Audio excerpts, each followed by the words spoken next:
Olá, essa é a nossa terceira aula, tá? O tema é vetores. Então, nessa aula, nós vamos resgatar, né, revisar alguns assuntos de matemática que vocês vão precisar, tá bom?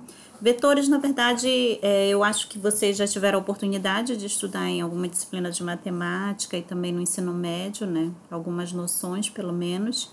E aí a gente vai falar um pouco sobre como que esses vetores, né, essas operações com vetores a gente trabalha na física.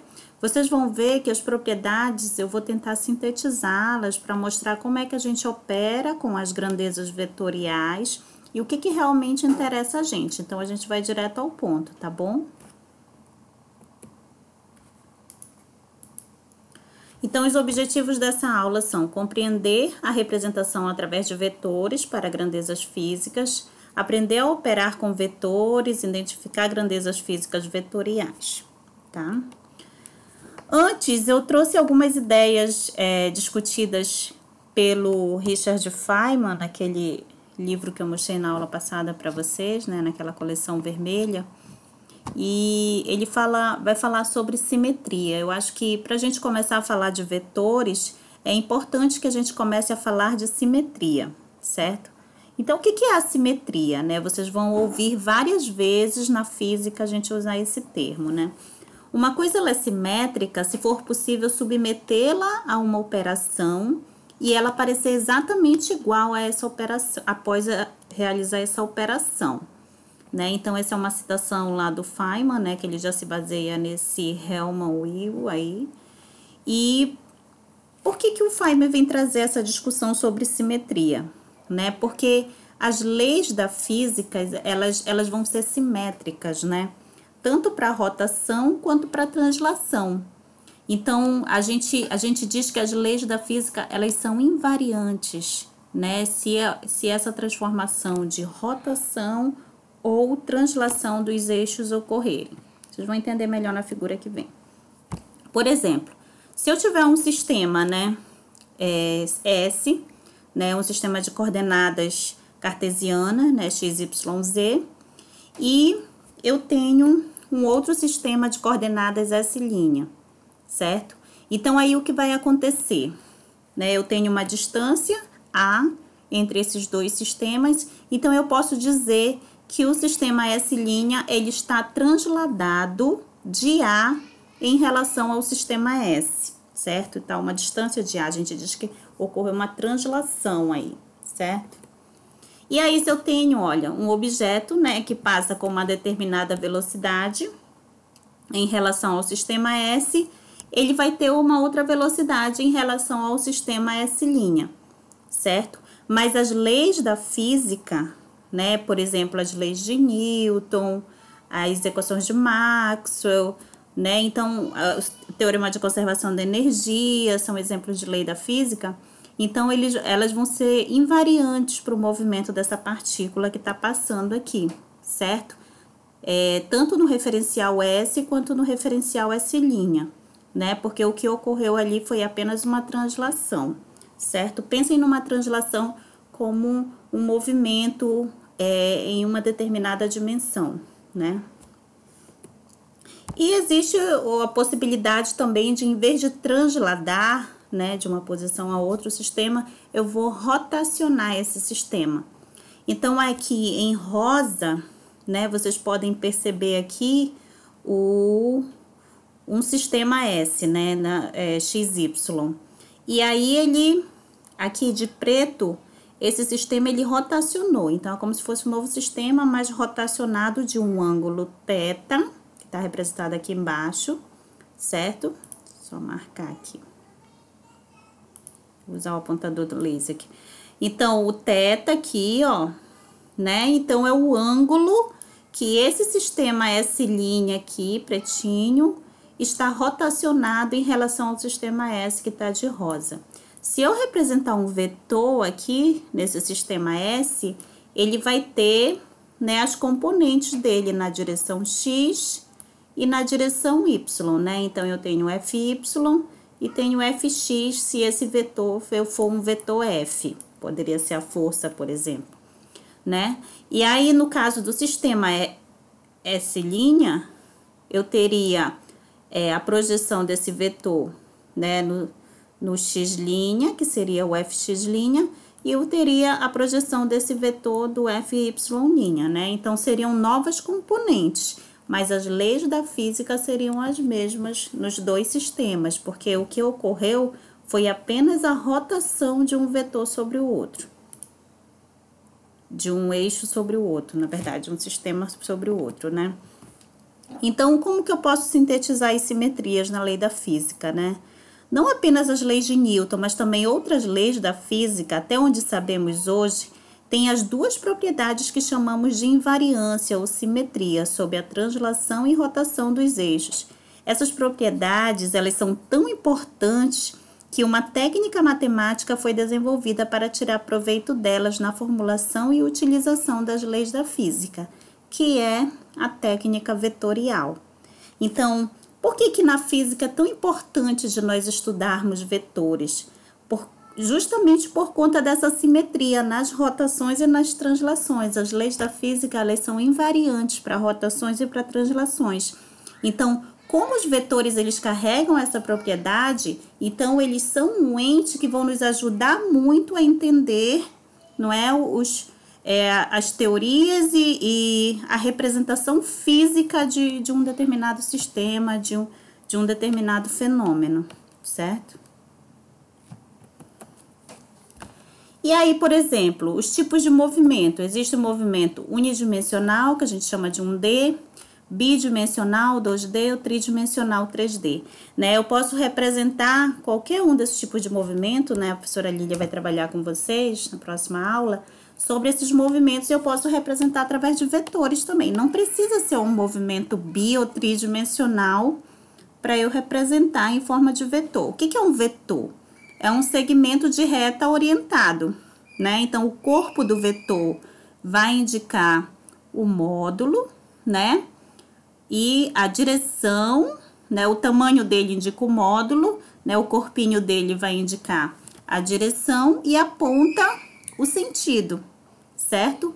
Então, no caso aqui, ó, eu teria um movimento, né, de um corpo se deslocando para a direita, se esse vetor representar o vetor deslocamento, aqui se deslocando para baixo, mas poderia ser a velocidade, também poderia ser a aceleração, que são grandezas vetoriais, né?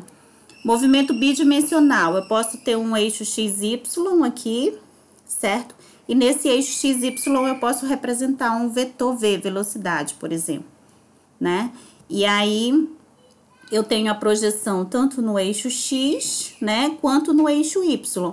Nem sempre esse vetor, ele vai surgir aqui na origem. Pode ser que ele esteja na origem, mas também pode ser que não.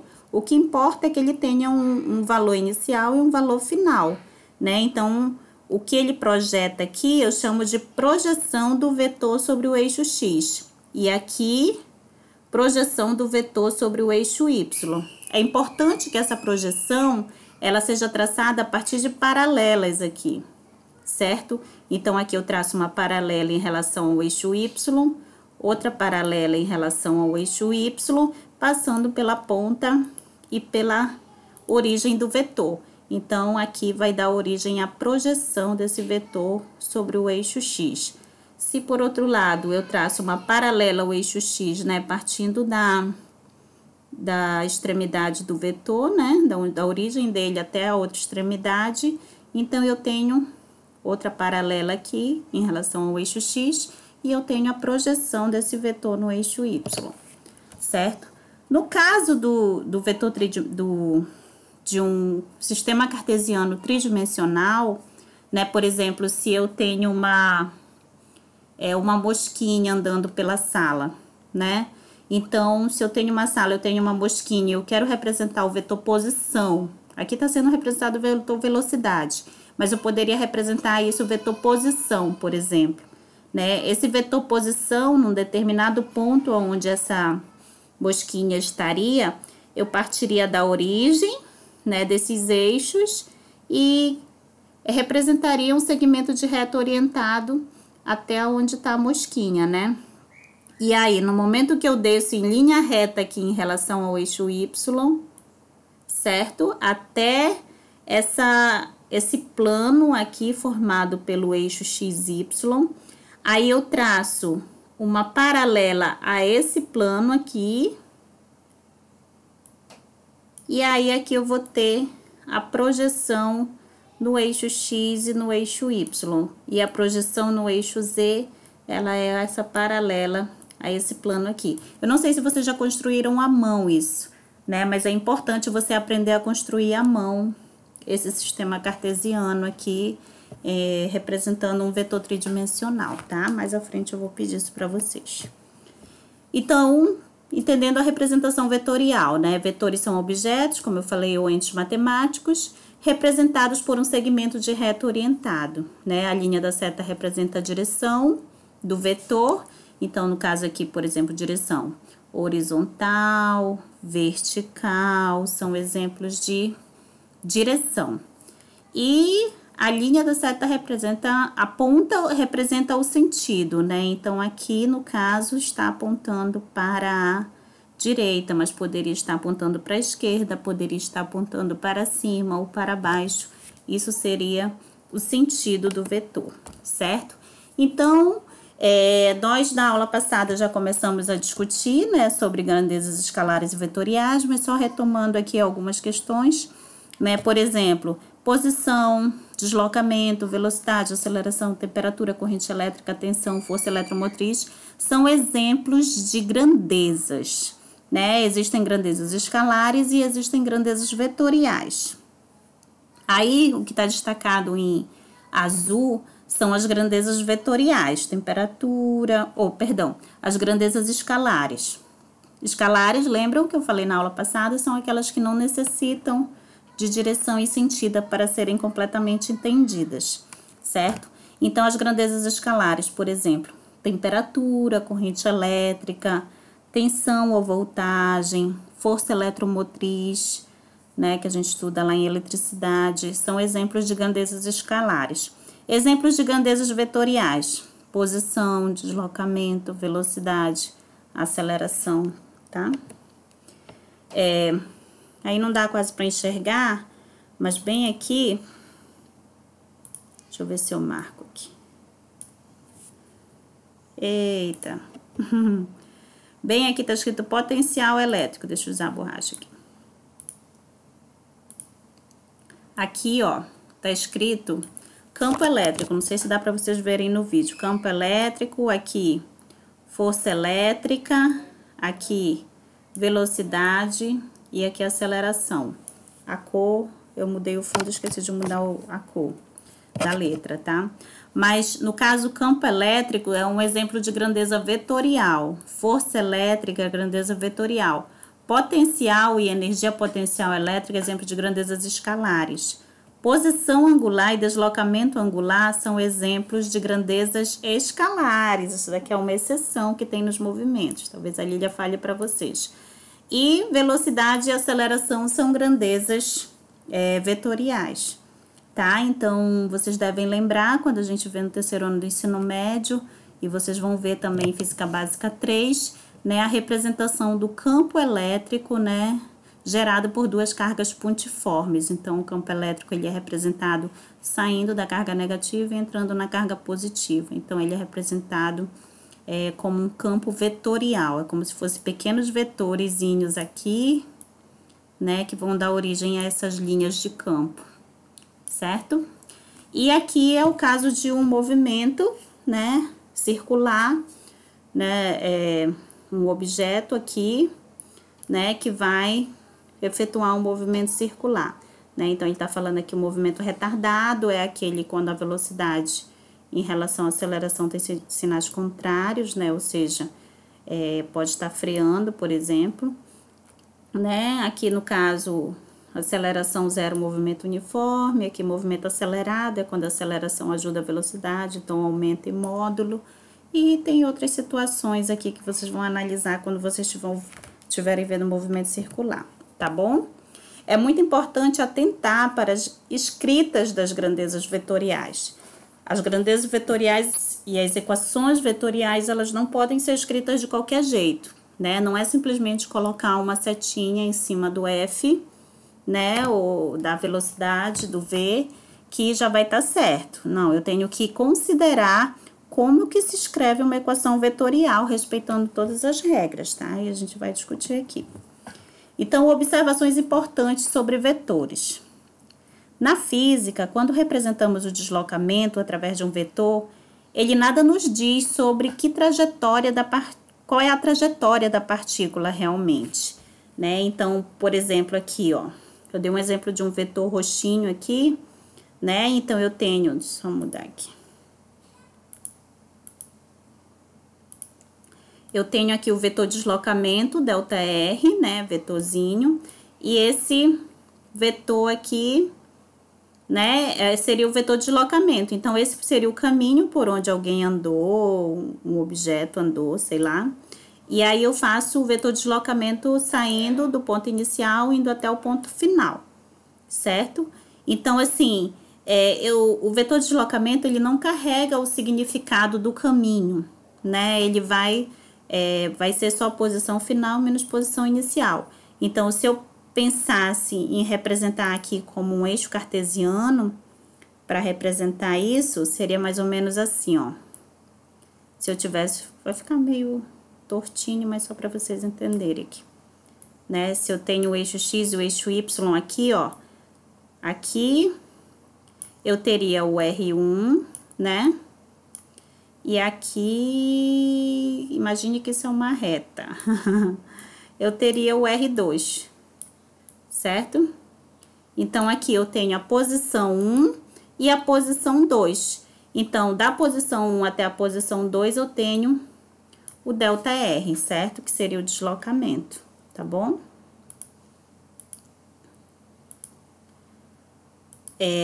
Então, vetores podem ser deslocados, desde que se mantenha a magnitude, comprimento, direção e sentido. Então, eu poderia, por exemplo, pegar esse vetor roxinho aqui e deslocar ele de lugar. Se ele mantivesse direção, sentido, o mesmo módulo, ele seria o mesmo vetor, tá? Agora, vamos entender as operações com vetores, né? Operar com vetores não é igual a operar com números quaisquer, né? Existem algumas regras que a gente precisa seguir. Então, por exemplo, a gente vai aprender a operar usando as componentes do vetor ou usando o próprio vetor geométrico ali para fazer o esquema de soma, tá? Então, adição geometricamente, vamos ver como fica.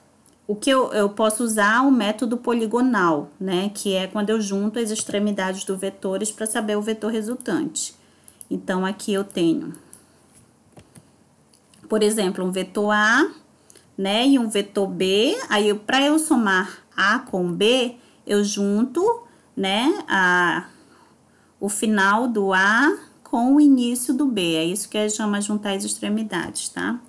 E aí, o vetor A mais B seria saindo do A e chegando até na extremidade, na pontinha do B. Então, é o início do A até o final do B.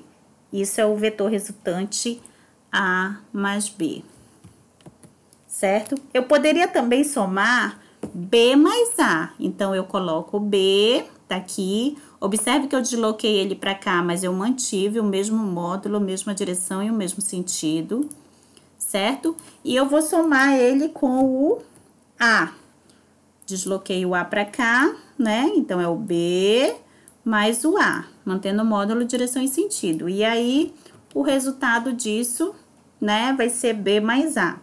Agora, observe que esse B mais A, ele carrega o mesmo módulo, direção e sentido do A mais B. Então, o que que isso diz? Quando eu faço, por exemplo, 2 mais 3 é igual a 3 mais 2. O nome dessa propriedade é propriedade comutativa, né?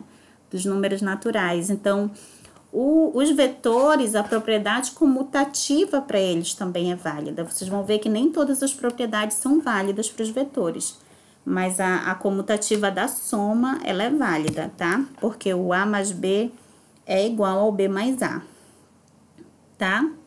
Então, nesse caso, a gente diz que os vetores, né, a propriedade comutativa da soma é válida para os vetores. No caso da regra do paralelogramo, como é que eu faço? né? Em vez de juntar as extremidades, como eu juntei aqui, eu junto as origens deles, né? Então, se eu quero A mais B, eu junto as origens dos vetores, mantendo o mesmo módulo, direção e sentido deles. E aí, eu traço um paralelogramo, né? Então, eu traço uma paralela a essa aqui, partindo da extremidade desse vetor. E eu traço uma paralela a essa, né? A partir da extremidade desse outro vetor. Aonde elas se cruzarem, é aonde vai dar a pontinha do vetor resultante. E a origem do vetor resultante, né, do vetor soma, vai ser a origem dos dois vetores, né? Então, vai sair daqui e chegar até o cruzamento entre essas projeções, certo? Então, isso vai ser o A mais B. Observe que quando eu usei o método poligonal e quando eu usei a regra do paralelogramo, eu cheguei, né, no mesmo resultado, indicando que tanto faz eu usar o método poligonal ou a regra do paralelogramo, eu vou chegar no mesmo resultado, tá? Para soma geométrica. Então, eu tenho um exercício aqui para vocês, tá? Eu tenho 3 vetores, aí o vetor A, B e C. Coloquei de cores diferentes para vocês entenderem melhor, tá? E eu quero que você some geometricamente primeiro A mais B e o resultado de A mais B some com C. Isso é o que a gente chama de associação, né? Então, o que eu vou fazer? Eu vou pegar o A e somar com B. Então, tá aqui o A, né? Mesmo módulo direção e sentido. E carreguei o B para cá, mantendo o mesmo módulo direção e sentido. Então, eu tô usando aqui aquela primeira regra, né? De juntar as extremidades. E aí, eu juntei, e aí eu tenho o resultado aqui de A mais B. Certo? Agora, o que eu vou fazer? Eu vou somar esse A mais B com C. Então, eu coloquei aqui o A mais B, trouxe aqui para cima. E somei com o C, que é esse roxinho aqui. Coloquei aqui. E aí, isso vai dar o resultado, né, dessa forma, saindo daqui da extremidade do A mais B, da origem, né, do A mais B até a extremidade do C. Então, esse é o vetor resultante. A mais B mais C. Agora, eu vou somar assim. Eu vou primeiro somar o B mais C e depois eu somo A mais B mais C. Vamos lá. Então, é o B mais o C. Tá aqui o B verdinho mais o C lilás. E aí, eu tenho o resultado aqui de cinza B mais C, né? Geometricamente. E aí, o que eu faço? Agora, eu vou pegar o A e somar com esse resultado de B mais C. Então, eu peguei o vetor A, daqui, e vou somar com esse resultado de B mais C aqui. Certo? Então, o vetor resultante, ele vai sair aqui da origem do A e vai até a extremidade do B mais C. Certo? E observe que é o mesmo vetor, né, do caso anterior. Então, ele carrega o mesmo módulo, mesma direção e o mesmo sentido. Ou seja, se você olhar esse primeiro caso, é A mais B mais C. E esse é A mais B mais C. Só que a associação é que foi diferente, né? Então, isso a gente diz o quê? Se eu associei primeiro o A mais B e depois o B mais C e deu o mesmo resultado, então eu posso dizer que a propriedade associativa da soma é válida para os vetores, né? Porque o A mais B mais o C é igual ao A mais B mais C. Então, a propriedade associativa da soma é válida para os vetores.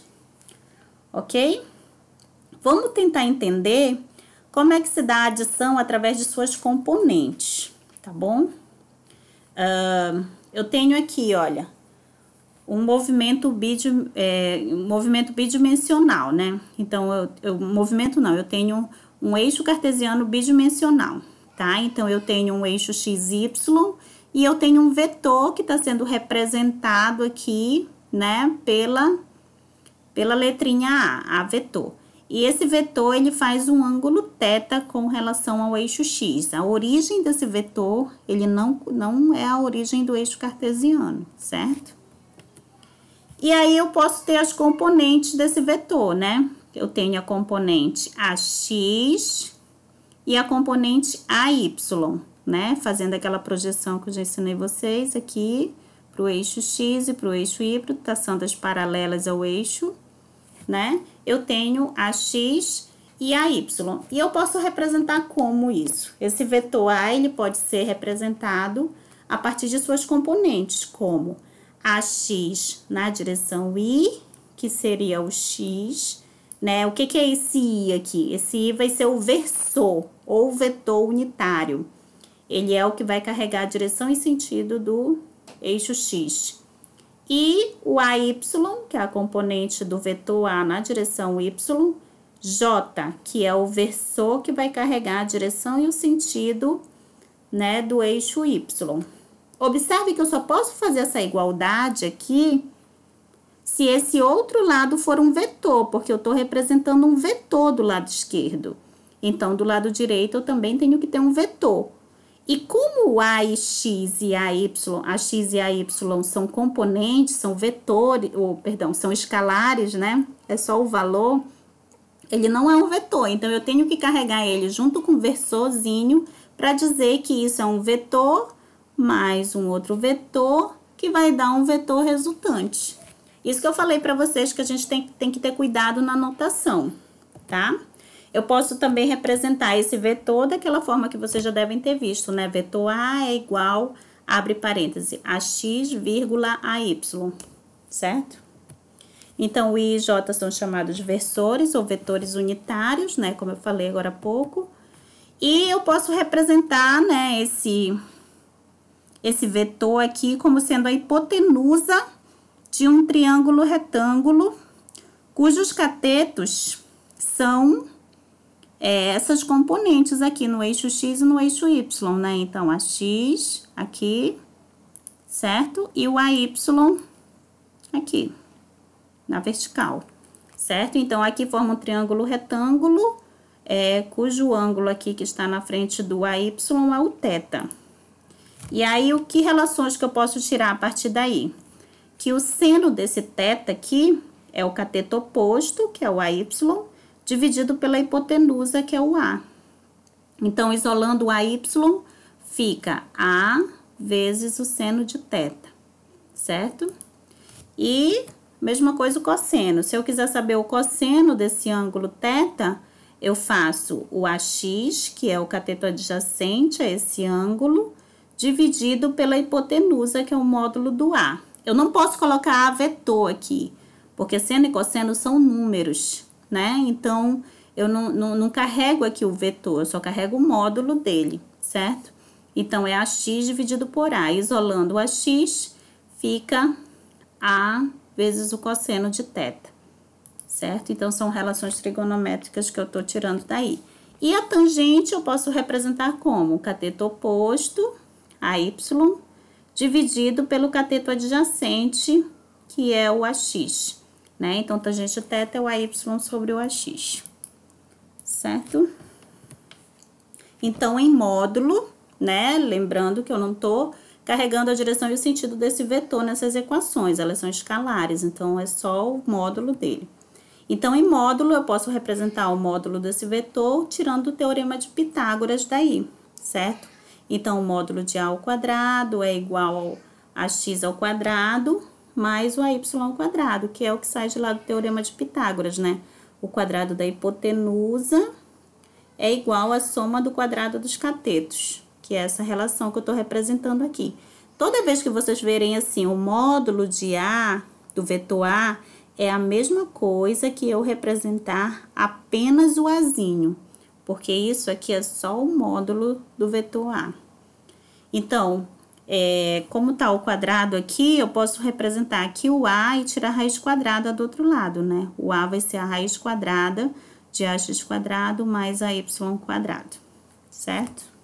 Isso aqui vai ser importante para quando eu tiver um vetor e ele for representado a partir de suas componentes, né? E aí eu vou poder calcular o módulo desse vetor, elevando as componentes ao quadrado e tirando raiz quadrada. Continuando aí. E um vetor em 3 dimensões, né? Um vetor em 3 dimensões Como eu falei, né, é importante que vocês aprendam como é que projeta, né, num papel, escrevam à mão esse... Vocês podem fazer no GeoGebra também essa representação, né, acho que vocês já aprenderam a mexer no GeoGebra, mas é importante também a gente aprender como é que desenha em 3D na mão, tá? De uns vetores mais simples. Pode representar só um vetor, por exemplo, para você ver como é. Né? Então, aqui eu tenho um vetor, é um eixo cartesiano XYZ, certo? E aí eu tenho um vetor A sendo representado aqui nesse eixo XYZ, né? Nesse sistema de coordenadas aí. E aí, como é que eu faço para verificar os componentes desse vetor?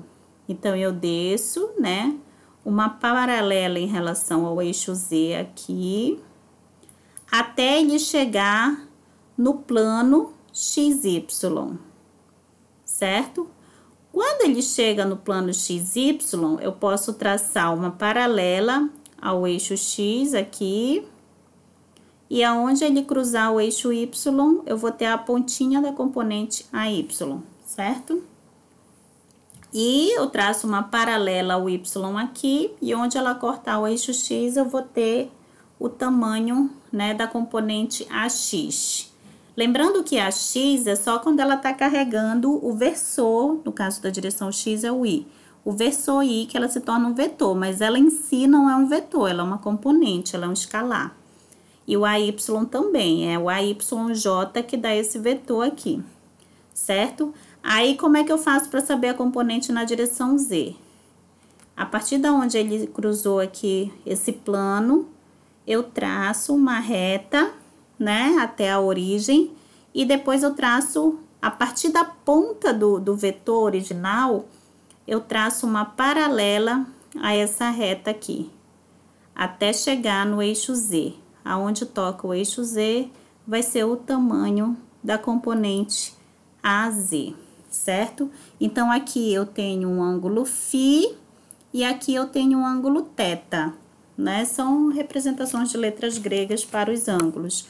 Mas essas representações, geralmente esses ângulos a gente usa quando nós vamos escrever em coordenadas cilíndricas ou em coordenadas esféricas, que são outros tipos de coordenada diferente do eixo cartesiano XYZ, tá? Das coordenadas cartesianas. Então, como eu posso representar esse vetor A, a partir dessas componentes? Eu represento AX, né? Esse aqui, ó, essa componente AX na direção Y, mais AY na direção J, mais a Z na direção K. Ou essa notação aqui da matemática que vocês já devem estar mais acostumados, né? A igual a X, a Y e a Z entre parênteses, né? Mas a notação que nós mais vamos usar é essa aqui de cima, tá? Na física. E aí eu proponho para vocês construírem isso à mão, tá bom? E aí, como é que a gente faz a adição de vetores através de suas componentes, né? Considera essa igualdade aqui. O vetor R é igual ao vetor A mais o vetor B, né? Se o vetor A ele é dado por 2i mais 4j mais 2k e o vetor B menos 8i mais j menos k, determine o R e o módulo de R. Então, para você saber o vetor R, você vai somar o vetor A mais o vetor B. Para eu somar o vetor A mais o vetor B, o que eu vou fazer? Eu vou somar as componentes iguais deles. I com I, J com J, K com K. 2 mais menos 8 é 2 menos 8, que dá menos 6. Vai dar menos 6 na direção I. 4 mais 1, 5. 5 na direção J. 2 menos 1 dá 1. 1 na direção K, né? Então, esse vai ser o vetor R sendo representado. E o módulo de R é só você usar lá aquela equação do Teorema de Pitágoras, né? Mas agora para as 3 componentes, né? O módulo de R vai ser igual a raiz quadrada, né? De Rx ao quadrado, mais Ry ao quadrado, mais Rz ao quadrado. Tá bom? Essa eu vou deixar para você resolver. Essa é uma situação interessante do livro-texto do Halliday, acho que foi do Halliday que eu tirei, que fala sobre a formiga, né? Essa formiga aí, desse nome Cataglyphis fortes, ela vive nas planícies do deserto do Saara. E é interessante que quando ela sai para procurar comida, né?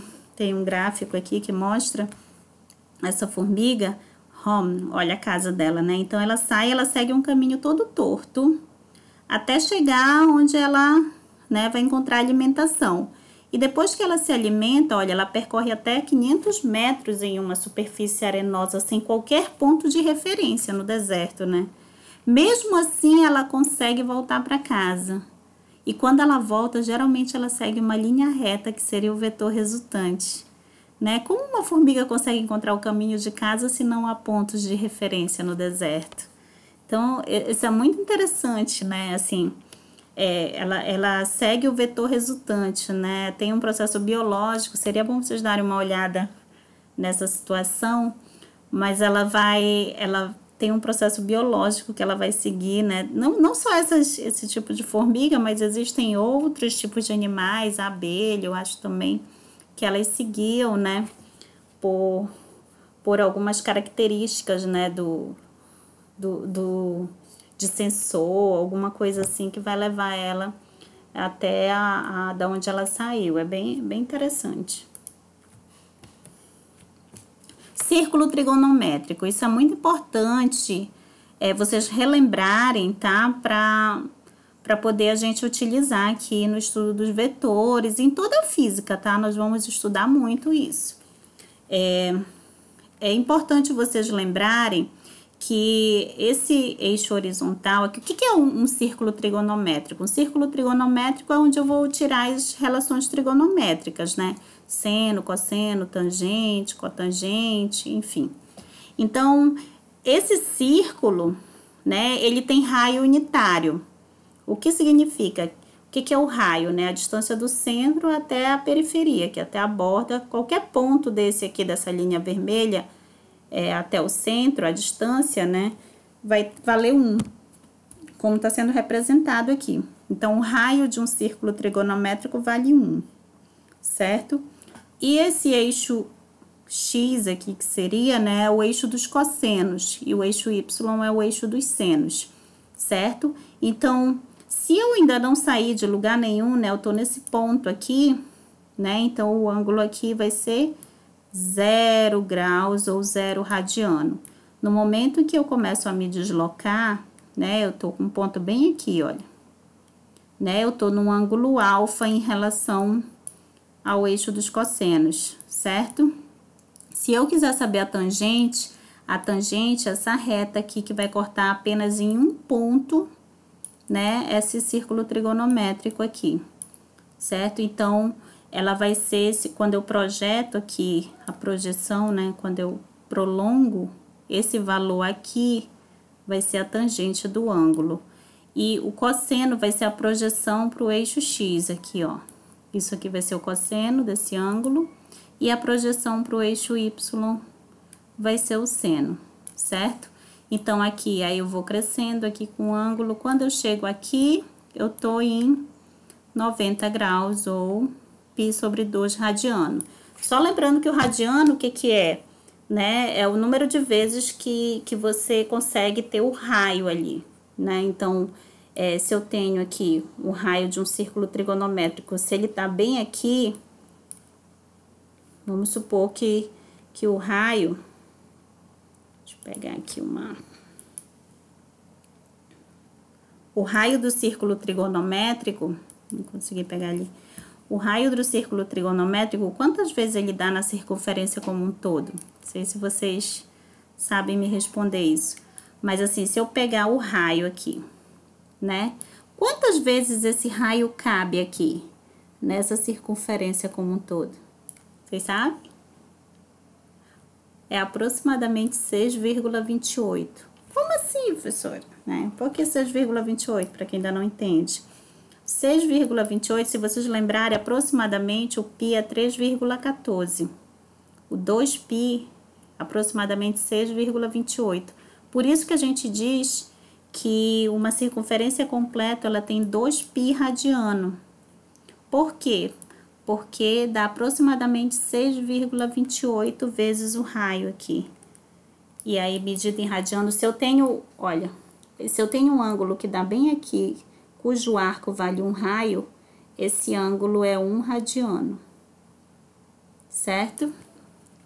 É uma curiosidade aí para quem não lembra, tá? Então, aí, se eu andar meia circunferência, eu tenho 1 π radiano. Se eu andar ela completa, eu tenho 2 π radianos. Se eu andar 1, 2, 3, né? 3 quartos, porque tá dividido em 4 partes aqui. Se eu andar 3 quartos, eu tenho 270 graus ou 3 π sobre 2 radiano, tá? Importante vocês relembrarem isso. E aí, eu posso também, eu tenho um simulador aqui que eu trouxe, né, pra vocês. Deixa eu ver se eu consigo acessar aqui.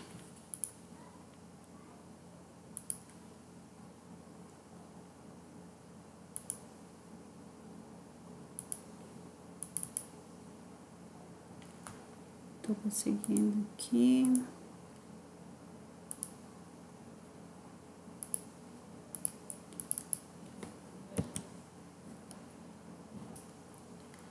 Na aula eu mostro esse simulador para vocês, tá?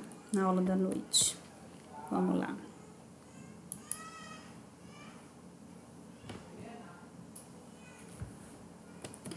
Continuando aí. Tem um problema aqui para resolver, tá? Um pequeno avião decola de um aeroporto em um dia nublado e é avistado mais tarde a 215 quilômetros de distância.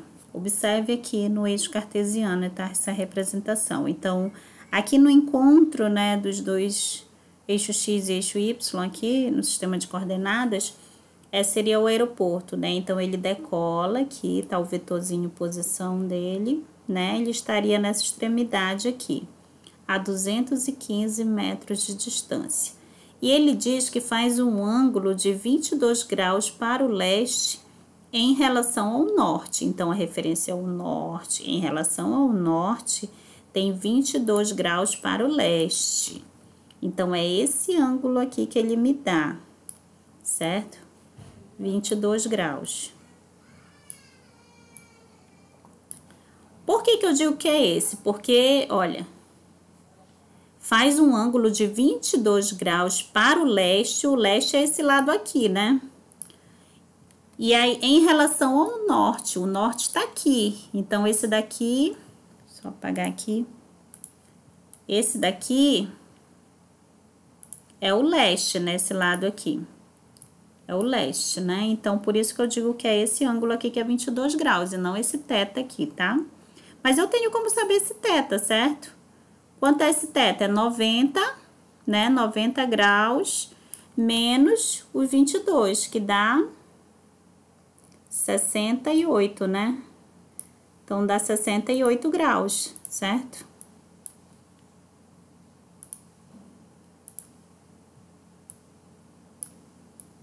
Por quê? Porque quando eu somo 22 mais 68 dá 90, ok? Então, a pergunta é: a que distância a leste e ao norte do aeroporto se encontra o avião no momento em que ele é avistado? Ou seja, se ele quer saber a que distância a leste e ao norte, então ele quer saber o AY e o AX, certo? Então, como é que eu faço para saber o AX? A gente já viu, né? Então, em relação a esse ângulo θ aqui, ele é o A cosseno, né? A cosseno de 68. Então, você vai fazer o A vezes o cosseno de 68 graus. Ô, letra horrível, né? E aí, você vai calcular os valores. Você já tem o valor do A, do módulo de A, que é 215. Você calcula lá na calculadora o cosseno de 68. E para saber o AY, você vai fazer o módulo de A vezes o seno de 68, certo? E aí também o A você já tem, que é 215, e o seno de 68 você calcula na calculadora. E aí você vai ter o AX e o AY, certo? E como é que você vai saber o módulo? Né? Então, é isso, que distância o avião no momento... Ah, não, é só isso mesmo que ele quer, o AX e o AY. Então, eu vou deixar para vocês calcularem, tá bom? E aí, vamos entender agora a subtração de vetores, tá? Então, a subtração de vetores nada mais é do que uma espécie de soma de vetores. Só que aí, o que você vai fazer? você vai inverter o segundo vetor, né? Porque lembra que se eu tenho um vetor B, o que é o menos B? Né? É o B invertido, né? No sentido contrário, mas mantendo o mesmo módulo e mesma direção. Então, a subtração, na verdade, vai ser uma soma também, invertendo o segundo vetor, tá? Então, vai ser A mais menos B, que vai ser a mesma coisa que A mais A menos B. Então, aqui eu tenho um vetor A e um vetor B, certo? E aí, o que eu vou fazer? Né? Eu vou somar o A, colocar o A aqui mantendo o módulo direção e sentido, e somar com menos o B, né? Menos o B. É o mesmo B, só que mantendo o sentido contrário. E aí, eu tenho, somando esses vetores, né? A origem do A com a extremidade do menos B. Então, isso vai ser o A menos B, certo? Geometricamente, é isso. E quando queremos saber o módulo de um vetor que é resultante de outros dois vetores que não são perpendiculares entre si, a gente vai utilizar a lei dos cossenos, tá? Então, por exemplo, aqui se eu tenho um vetor B e um vetor C e um ângulo entre eles que não seja 90 graus, né? Mesmo que seja 90 graus dá para usar, tá? E aí eu posso usar a regra do paralelogramo aqui, né? Um vetor A que seria o B mais o C. Então, como que eu calculo o módulo disso? Eu uso a lei dos cossenos, com um detalhe que aqui não é menos, é mais, tá? Então, não confunda com um triângulo quando a gente estiver vendo a lei dos cossenos, que tem um detalhe aqui. Então, é como se fosse o teorema de Pitágoras, aqui A quadrado igual a B quadrado mais C quadrado, mais 2 vezes esse vetor vezes esse, né, o módulo deles, vezes o cosseno do ângulo. Isso é chamado de lei dos cossenos, tá bom? Então, na próxima aula a gente vai... Eu vou dividir essa aula em duas, tá? Para não ficar muito grande. Então, a gente viu até aqui a definição de vetores, né? A ideia de simetria, a soma e subtração de vetores e na próxima, né, na segunda sequência dessa aula aqui, dessa aula 3, eu vou falar sobre a multiplicação de vetores, tá? Vetor multiplicado por escalar, produto escalar entre vetores e produto vetorial entre vetores, tá bom?